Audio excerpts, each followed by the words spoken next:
But I also see you in these photographs as a very beautiful, sexy, strong, alive, carnal woman.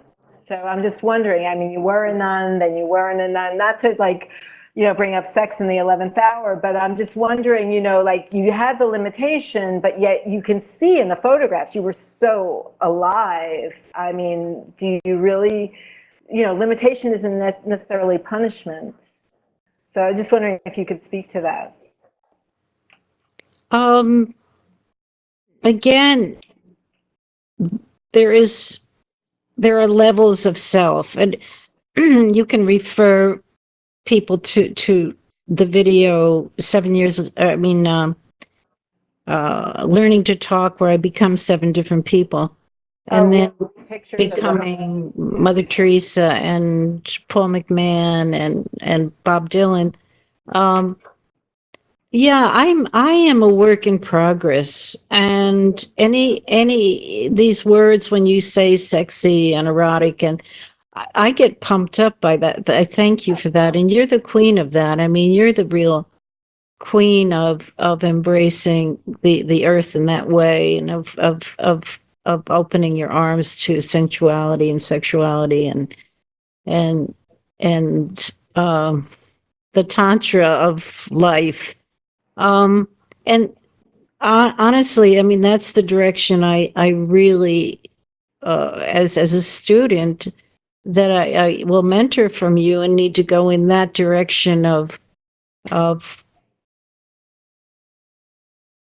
changing the P from penance to pleasure, and not the pleasure of penance, but the pleasure of life. Right. Because too long I've had the pleasure of penance, and it's just, in my obituary, the traumas will be listed, but to understand why penance became such a friend or suffering. But now, with the dawning of of age, the invitation to life and pleasure is knocking at my door. Mm-hmm. Um, are you saying that? I just gonna say, Chris. There was some pictures of Linda dressed as Bob Dylan, and also, oh, there it is. I love that picture. Can you see it, Linda? Yeah. Hmm. Yeah. Yeah. So Well, that we are who we hang around with, and those years, Annie Sprinkle and I were very, very in the same room at the same time a lot, and as you see, it worked. Mhm. Do you want to say something more about that?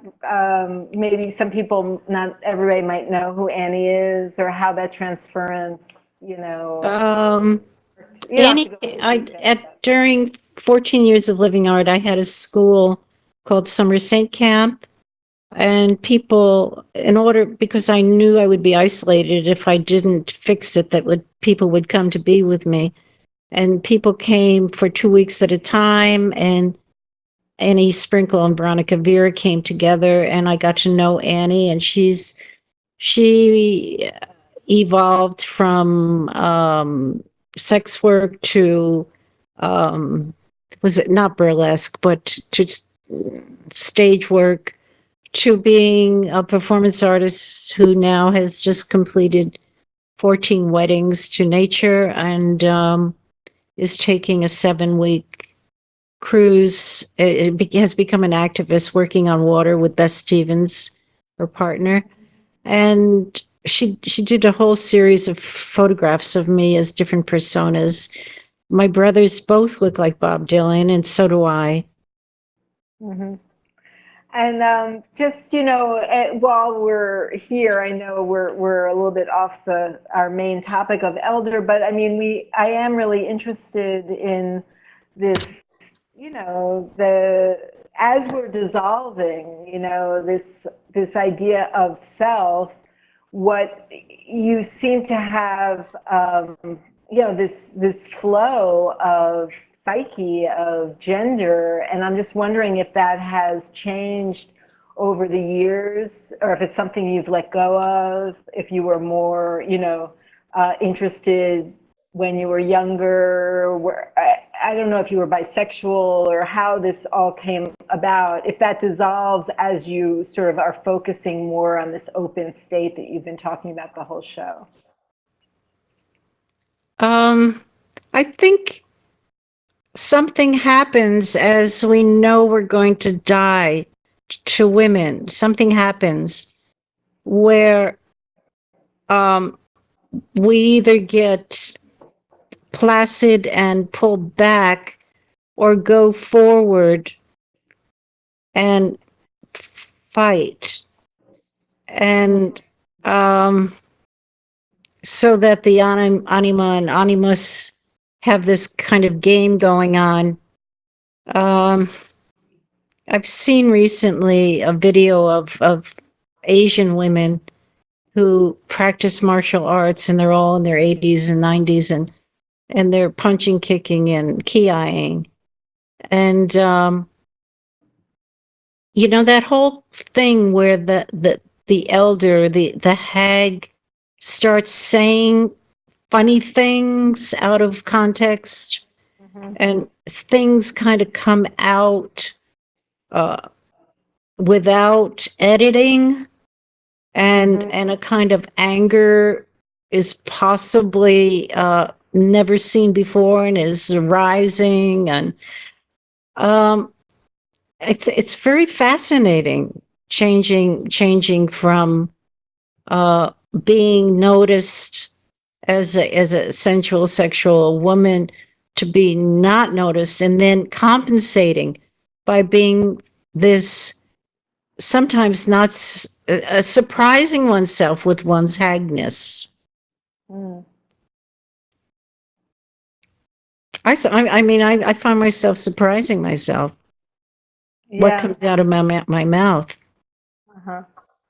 Yeah, I mean, that's an interesting thing, like going back to where we started in the beginning when we were looking at the starved survivors with all those kind of cliches about, like in the realm, a lot of the realm where we have been in this show, which I'm so grateful for, is, the really, really aged elder, which, I know you are embracing and looking towards, but I don't see you there yet, but, we are looking there. I mean, that is like something that is this zone that is very uncomfortable for so many people. And so in that, description, you're talking about like this sort of like maybe ugly, maybe baddie, maybe, bitchy, maybe, but, that baddiness, which is this, the cliche.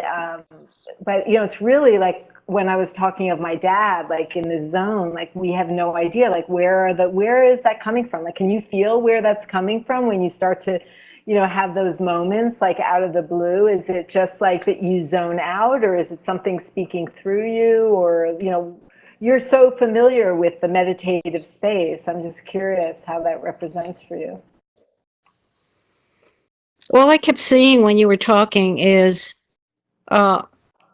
maybe something we could do together even is this nursing home arama workshop where we practice dispelling all of the nastiness that is deep in the subconscious and fear of what we might do in a nursing home, or fear, to practice.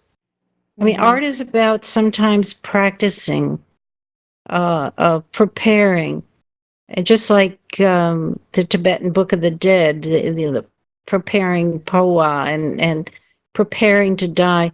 I feel like just practicing for a nursing home might be very valuable. So let's think about that.